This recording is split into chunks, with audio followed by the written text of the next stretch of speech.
After Congress and left raised questions over the appointment of Lt General Bipin Rawat as the next army chief, the BJP has hit back, saying questioning the appointment by political parties was not patriotic.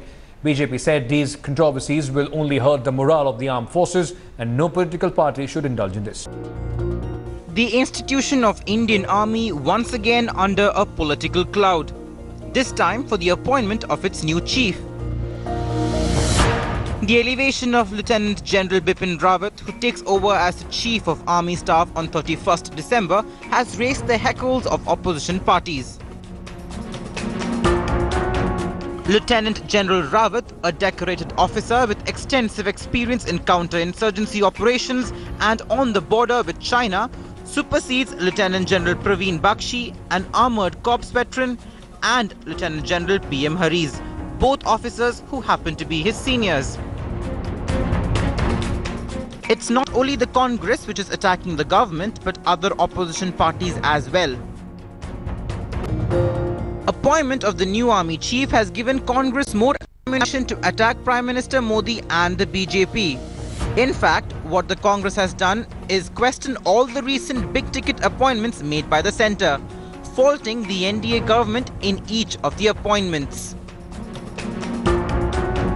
It is the responsibility of the government that it must tell the country as to what are the circumstances which led to the supersession. These are public appointments. With Lt General Rawat's new high-profile appointment, all eyes will be on how he will take on the challenges. Bureau Report, India Today.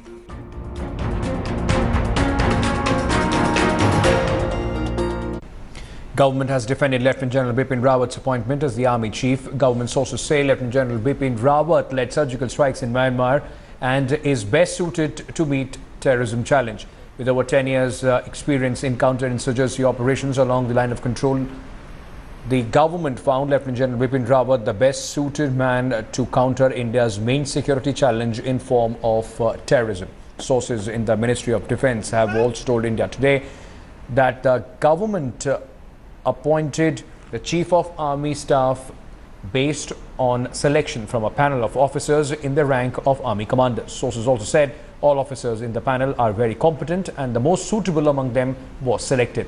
However, it must be emphasized the prerogative of selecting the most eligible from the panel is of the government. As the politics over appointment of Lt General Bipin Rawat as new army chief speaks, we take a look at how army has been constantly dragged into politics over the last 1 year. Here's a report on political controversies surrounding the army. The government ignored seniority rule to name Lieutenant General Bipin Rawat as the new army chief, triggering massive political war of words. This is not the first time that the army has been dragged into politics.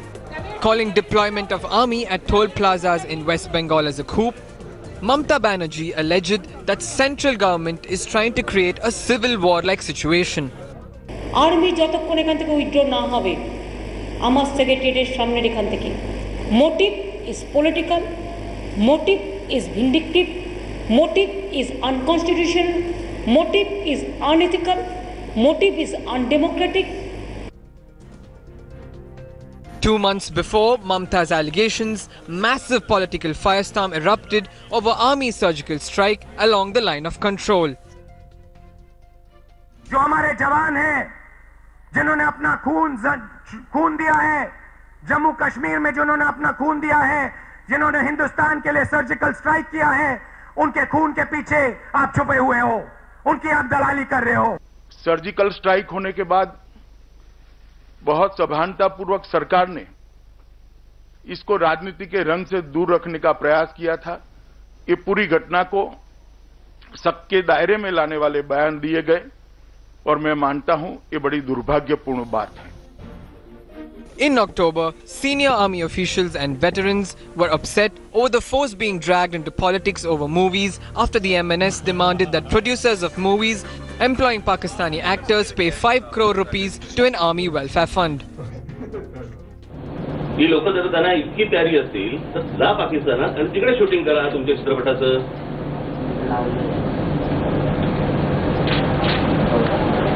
तो आमचा जवान इथे मरतोय आणि याला चित्रपट आणि गाणी दिसतंय. In August, General Darbir Singh has accused Minister of State for External Affairs VK Singh of trying to stall his promotion with mysterious design and malafide intent. While the politicians attempt to use army to score political brownie points, the men who guard the borders continue to remain apolitical. Bureau Report, India Today. 41 days after demonetization was announced, the country continues to reel under severe cash crunch. Long queues outside ATMs and banks are still being witnessed in several parts of the country. Meanwhile, the situation is unlikely to improve till the middle of January 2017. पहले से तो ठीक है, थोड़ा लाइनें थोड़ी कम हुई, पर प्रॉब्लम तो है, बहुत सारे एटीएम में पैसे ही नहीं है, लाइन में लगे पड़े हैं, यहाँ से कहीं कहीं पे 1-1 घंटा लगना पड़ा है, तो प्रॉब्लम तो सबको ही हो रहा है ना. ज़्यादा कुछ इंप्रूवमेंट आया नहीं है अभी फिलहाल, और 2000 का नोट इतना अवेलेबल भी नहीं, आपको पता है, क्योंकि नॉर्मल यूज़ तो 500 का ही चलेगा ना. बड़ा नोट तो कोई चेंज है ही नहीं मार्केट में, तो फ़ायदा क्या होगा उसको. I'm outside the ICICI Bank ATM in Connaught Place in the national capital, and over here, as you can see, there is a queue inside. You have around 3 to 5 ATMs working inside, and this is the queue outside the bank ATM. It goes down the lane. Now the thing is, the queue is shorter than what we saw after the demonetization move on the 8th of November, but people still stand in line for money. Now asking this gentleman here, sir, आपको लगता है कि problems अभी भी है या सब कुछ ठीक हो? नहीं मैम, प्रॉब्लम अभी भी है. सबसे बड़ी प्रॉब्लम है कैश की. कैश नहीं है उतना. कहीं पे भी देख लो, सारे एटीएम चल नहीं रहे हैं. जो एटीएम अभी यहाँ पे लोग लगते हैं लाइन में, 3-3, 4-4 एटीएम चलते हैं, इसलिए कहीं पे भी आप देख लो सिंगल एटीएम चलते हैं, और काफ़ी बड़े जो एरिया हैं उनमें एक एटीएम चलता मिलेगा, तो भीड़ कभी कम नहीं होगी. कैश उतना डालो जितना पर्याप्त मात्रा में नहीं मिल रहा है पब्लिक को, कमी पड़ रही है, तो नहीं हो पाएगा. और जब 2000 का नोट आपको मिल जाता है, क्या वो इजीली चेंज मिलता है उसके लिए? नहीं, उसमें भी दिक्कत होती है, उसमें भी दिक्कत होती है. Well, this is a gentleman telling us that there isn't sufficient cash in the system. People are standing in line, they do withdraw money, but there isn't sufficient cash in the system. Now talking to these two gentlemen here, sir, are you waiting in line to withdraw money? Has this affected your travel when you're in India? Yes. And what are the troubles you all are facing, if you all can tell us that? I understand you all are having a hard time, but so is everyone else. If you can tell us a little bit of your troubles. Well, I have to spend every second day to withdraw some money. And right now we need to withdraw money because we can't afford the entry for the fort. Yeah, so that's a little bit annoying. Well, what about plastic money? Aren't you all swiping cards or downloading any mobile applications that can possibly help you all? Yes, that's a possibility. Unfortunately, my phone was stolen yesterday, so that doesn't work either. Yeah, my cards don't work really well. That's the problem, yeah. Well, these are tourists visiting India who are saying that their cards don't work really well, and unfortunately he lost his phone also, so he cannot download any mobile applications on his phone. Well, this is a problem a lot of people are facing, standing in line on a Sunday morning. With camera person Dharmendra Gautam, Shalini Lobo for India Today. Biju Janata Dal Member of Parliament Baijant Panda has created a stir in the political circles after he revealed that for several years he has been returning the salary in the same proportion as the time that was lost in the Lok Sabha due to disruptions. The MP caused quite a stir on the Twitter as well with his gesture. He called the move symbolic and said lawmakers need to introspect on the disruption caused in the parliament. BJD MP Panda earlier spoke to India Today's correspondent Shalini Lobo. In an exclusive interview, he said his gesture is personal decision and that parliament rules need to be modernized in this regard. Listen in. I have with me BJD MP Jay Panda, who has now become a Twitter celebrity after a tweet that has gone viral over social media. So a tweet of yours has gone viral. Everyone's talking about it, in which you said you would return your salary for the time lost in Parliament.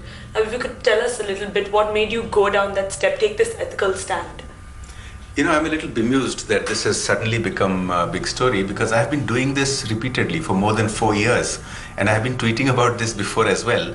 But I think we have come to a point where millions of people in this country are disgusted that Parliament is not functioning, there is this posturing that is going on by both sides, and huge amounts of money is being wasted. So I am doing what I have been doing for, as I said, more than 4 years. I return salary and the daily allowance in the same proportion that Parliament time has been wasted due to disruption. So this time, sir, around the Lok Sabha, you're an MP of the Lok Sabha. The Lok Sabha has lost over 92 hours and the Rajya Sabha over 86 hours. So how exactly do you go about dividing your salary with the hours lost? How does that work, the math? The math is pretty simple. The Lok Sabha Secretariat, I'm only accountable in the Lok Sabha because I'm not in the Rajya Sabha now. The Lok Sabha Secretariat gives out data as to how much time has been lost, and other organizations like PRS Legislative, who do a lot of work in this field, they also set out the data. So in terms of percentage, 85% of the time has been lost during the winter session due to disruptions in the Lok Sabha. We did have sittings for about 15% of the time, and even one important bill got passed, which is the disabilities bill. So I simply write a letter to the Lok Sabha Secretariat saying that I'm returning 85% of my salary and daily allowance which is due to me. So your tweet said as usual, so we're taking it that you've been doing this for some time, 4 years as you said, but this time there's a lot of people coming out and saying even if you're taking this ethical stand, it's probably because you're affluent enough to do so. Why do you think after 4 years now is when such kind of statements are coming out? Look, I think some people were trying to pressure other MPs, and some of them have said this. And I think they have a point. It is a fact that I can afford to return it. I'm doing it on principle because my conscience is bothering me. But I don't insist on my conscience being forced upon others.